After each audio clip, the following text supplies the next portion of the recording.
Will machines replace human storytellers? Or specifically, will machines take your job? Let's take a deeper dive into this with the three important questions, saving the most important one for last. So stay tuned. Will AI replace human storytellers? The short answer is no. AI is positioned as a co-pilot, not a replacement, though there are some low-level roles that are at risk.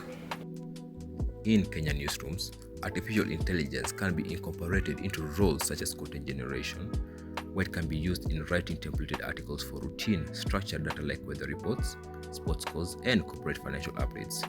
There's also workflow streamlining, where AI can be used to transcribe interviews and meetings, draft initial headlines, and perform basic research for data cleaning.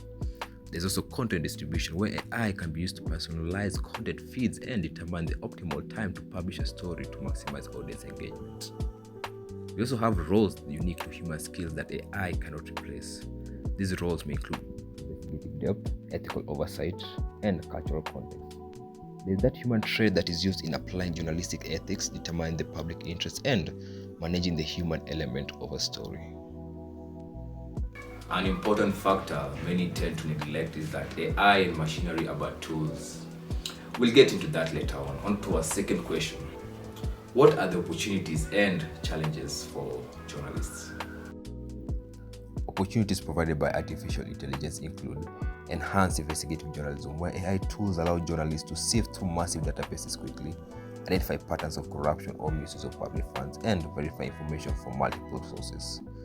There is also multilingual support, where AI aids in translation and transcription, potentially allowing newsrooms to better serve Kenya's diverse linguistic groups.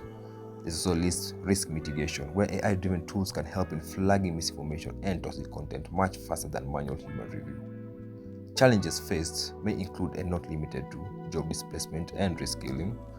There's disinformation and defects, and also bias and cultural context, where AI systems trained predominantly on Western data risk importing algorithmic bias or a lack of understanding of local Kenyan societal values, leading to inaccurate or culturally insensitive reporting.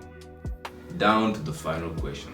What are the ethical and regulatory concerns? While Kenya lacks a dedicated comprehensive AI regulatory law, existing legislation and new media guidelines are being leveraged to manage its use. Existing laws like the Data Protection Act of 2019 and the Computer Misuse and Cybercrimes Act of 2018 provide partial guidance but are insufficient to address the complexities of AI, particularly generative content. The Media Council of Kenya has also developed the Media Guide on the use of artificial intelligence in Kenya, which establishes key principles for ethical use, focusing on issues like transparency, data protection, and bias mitigation. This acts as a crucial self-regulatory industry standard. Among the ethical concerns for Kenyan newsrooms are bias and fairness, misinformation, accuracy and deepfakes, lack of transparency. There's also job displacement. And among the last ones is data protection and privacy, where AI used in audience personalization and news gathering often involves processing large amounts of personal data, raising concerns about user privacy and potential breaches.